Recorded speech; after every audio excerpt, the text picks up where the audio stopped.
নমস্কার বন্ধুরা, আসলে আসলে সকলে ভালো আছেন। আজকে আমাদের কাছে যে একটা ইনডোরকে কীভাবে আমরা সাজাতে পারি সেই ব্যাপারে একটা প্ল্যান্টের ব্যাপারে আলোচনা করব এবং ওর রিপোর্টিং দেখাবো। তো কাটিং করা মানি প্ল্যান্ট আমি একটা ভিডিও দেখেছিলাম, যাতে বালির মধ্যে কাটিং করে বসিয়ে 1 মাস পর শেকড় হয়ে যায়, রুট হয়ে যায়। এই মানি প্ল্যান্টগুলো এখন রুট হয়ে গেছে, এটাকে আমি এবার পটিং করে এটাকে ইনডোর প্ল্যান্ট হিসাবে পটিং করার নিয়মটা একটু আলাদা।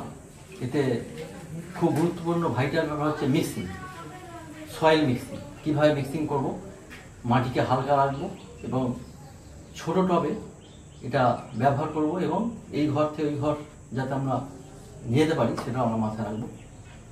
ইনডোর প্ল্যান্টের একটা বড় উপকার হচ্ছে ইন্টারনাল যে এনভায়রনমেন্ট তাকে ফ্রেশ রাখে, অক্সিজেন সাপ্লাই করে প্রচুর। আর এই গাছটা আমি যেভাবে প্রতিস্থাপন করব, রিপোর্টিং করব বা পটিং করব এবং মিক্সিং করব এবং তার যে নিয়ম সেগুলো ঠিকভাবে ফলো করলে এই গাছটা ঠিক ভালোভাবে গ্রোথ হবে এবং দেখতে খুব সুন্দর লাগবে। এবং আমরা এটাকে ডাইনিং টেবিল বা স্টেয়ার রেখে বা উইন্ডোর পাশে রেখে এটাকে আমি ঘরের বিউটিটা অনেক বাড়িয়ে নিতে পারি। তো প্রথমে আমি দেখাচ্ছি সয়েল মিক্সিং। আমি একটা ছোট 6 ইঞ্চি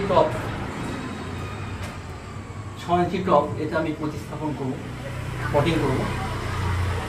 এর নিচে হোল করে দিয়েছি 3-4টে, যাতে কখনো যদি আমার ইনডোর প্ল্যান্টে জল বেশি লাগে না, যদি কখনো জল বেশি পড়ে যায় তখন সেটা ড্রেন হয়ে যাবে ভালোভাবে। এবং ড্রেন হয়ে যাতে স্লিপ করে মানুষ পড়ে না যায় তার জন্য নিচে আমরা একটা ট্রে ব্যবহার করি। সেই ট্রেটা আমি দেখাচ্ছি আপনাকে, ঠিক যেরকম আমার টবের সাইজ সেরকম এরকম ট্রে পাওয়া যায় বাজারে। এইভাবে আপনি রাখলেন, যদি 2-4 ফোঁটা জল পড়ে তো এই ট্রের মধ্যে থাকবে, আপনি 1-2 দিন পর সেটা ফেলে দিলেন। এতে কী হবে, আপনার যদি ঘর টাইলস বা মোজাইকের হয় তখন সেই জল যদি ড্রেন হয়ে গিয়ে যায় তখন সেখানে অ্যাক্সিডেন্ট হতে পারে। এটা খুব ভাইটাল, এটা মাথায় রাখতে হবে অলওয়েজ। এবার আমি দেখাবো সয়েল কীভাবে আমি প্রথমে এই টবে যাতে ড্রেনেজটা ভালো থাকে, লক না হয়, তার জন্য আমি 1/2 ইঞ্চি সাইজের পাথর ব্যবহার করছি, যেটা আমার ঢালাইয়ে ব্যবহার করা যায়। হ্যাঁ, যেখানে স্টোনচি, বালি, সিমেন্ট বিক্রি হয় সেসব দোকান থেকে পাওয়া যায়। এটা খুব সামান্য কয়েকটা, আমরা 1/2 ইঞ্চি থেকে কম লেয়ারে পাথর দিয়ে দিয়েছি। তারপর আমি এবার এই পাথরের বদলে যদি পাথর না থাকে আপনি পাতলা কোনো কটন ইউজ করা জামা কাপড়ের অংশ নিচে দিতে পারেন, সেখানে আপনার লকিং হবে না, ওয়াটার বেরিয়ে যাবে। এবার আমি এর মধ্যে নিয়েছি প্রথমে 40 থেকে 45% ভার্মি কম্পোস্ট। তো এই যে পার্সেন্টটা বলছি মোটামুটি একটা, এটা এরকম নয় যে আপনাকে মেপে করতে হবে, মোটামুটি। তো আমি একটা টবের যতটুকু লাগে সেই মিটারটা তৈরি করছি আমি 6 ইঞ্চি টবের।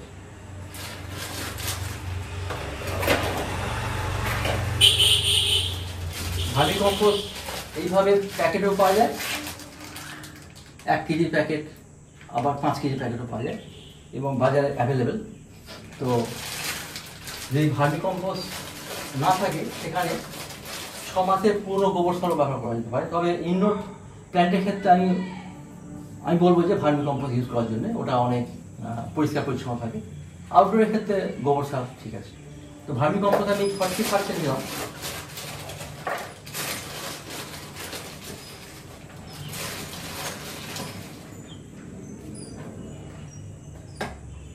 তার সাথে আমি 25% নেবো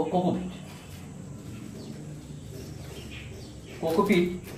এটাও ফ্যাক্টরির মধ্যে পেস্ট আকারে বিক্রি হয়, যেটাকে জলে 1/2 ঘন্টা ভেজালে, জলে ভেজানোর সাথে সাথেই ওটা ডাস্ট হয়ে যায়। আর 1/2 ঘন্টা ভেজালে ভালো করে ভেজার পর এটা মনে রাখতে হবে কাপড়ে ছেঁকে নেওয়া বা হাতে এইভাবে জল থেকে এইভাবে নিগড়ে তুলে নেওয়া। তাতে কী হবে, এর মধ্যে যে নারকেলের মধ্যে একটু নুন জাতীয় জিনিস থাকে, জল থাকে, লাল জল, সেটাকে ফেলে দেওয়া ভালো, তাদের গাছের ক্ষেত্রে আরও ভালো হবে। এটা মোটামুটি 45%, এই 25% নেব কোকোপিট। তার সাথে স্যান্ড, আমাদের বাড়ি তৈরি করার জন্য যে স্যান্ড আমরা ব্যবহার করি, সিমেন্ট বালি, সঞ্চিত যে ঢালাই করি সেই বালি আমি নেব 20%, 15 থেকে 20% বালি। আর এতে দেব নিমখোল। নিমখোলটা দেওয়ার অর্থ হচ্ছে যে এটা যে কোনো ধরনের ভাইরাস ব্যাকটেরিয়া দমন করা, ফাঙ্গাস দমন করা ক্ষেত্রে নিমখোলের খুব উপকারিতা আছে। নিমখোল আমি নেব 10%, 10 থেকে 15%।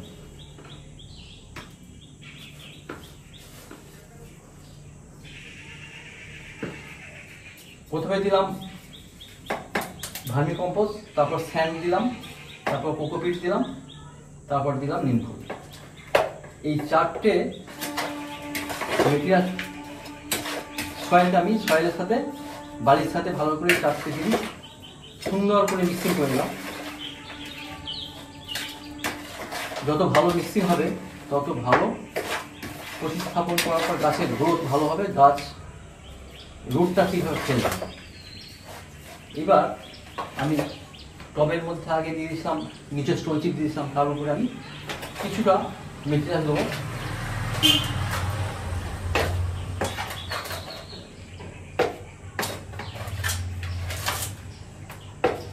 দেওয়ার পর আমি মানি প্ল্যান্টের ডগগুলো উপরের দিকে করে আমি পটিং করে দিলাম।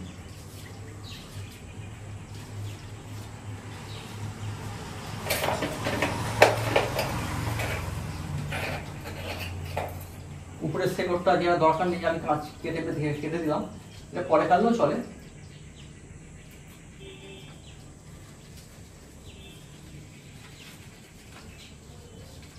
এবারে 3টে গাছ গোয়াটা মোটামুটি মিলিয়ে আমি এর মধ্যে মাঝখানে লাগিয়ে দিলাম। বাকি অংশটা এই মেটেরিয়াল দিয়ে সমানভাবে চারিদিকে একটু টাইট করে বসিয়ে দিলাম।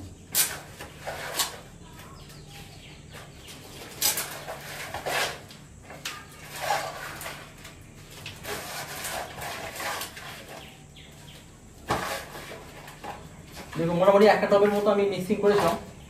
6 ইঞ্চি টব, উপরে মোটামুটি 1/2 ইঞ্চি থেকে 1 ইঞ্চি গ্যাপ থাকবে। একটু এইভাবে টিপে বসিয়ে দিন যাতে জল টল দেওয়ার পর এদিক ওদিক না হয়ে যায়।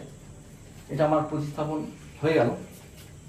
এবার এটা যেভাবে বাড়বে, এটা কোনো স্টে করার জন্য একটা কিছু রাখলে তার উপর একটা স্টে হবে, বা আমি এটা কেটে দিয়ে সাইজ করে দিতে পারি।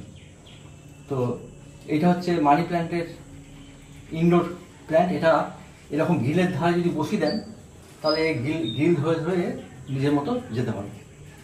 যদি আর হ্যাঁ, এই একটা ব্যাপার আছে, এটা হচ্ছে 15-20 দিনের মধ্যে কি দেবেন না, যেহেতু ভার্মি কম্পোস্ট দেওয়া আছে।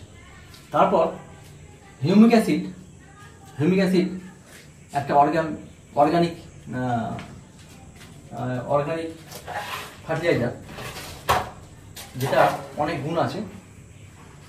1 লিটার জলে 1 ml দিয়ে সেটা স্প্রে করে দেবেন, গাছটা ভিজিয়ে দেবেন, আর নিচে গোড়ার চারিদিকে 1 কাপ পরিমাণ ওই মিশ্রিত জল চারিদিকে দিয়ে দেবেন। এবার যে পরিমাণ যতগুলো গায়ে দরকার সেভাবে আপনি মেলাবেন, তাতে জিনিসটা নষ্ট হবে না, প্লাস কাজে লেগে যাবে। হিউমিক অ্যাসিডটা গাছকে গ্রোথ করতে, শক্ত করতে, মজবুত করতে, আর গাছের মধ্যে ফ্রেশনেস নিয়ে আসে। যদি এই ভিডিওটা ভালো লাগে লাইক করবেন, শেয়ার করবেন, সাবস্ক্রাইব অবশ্যই করবেন। সকলে ভালো থাকবেন। আবার পরবর্তী ভিডিওতে আপনার সাথে দেখা হবে। Thank you.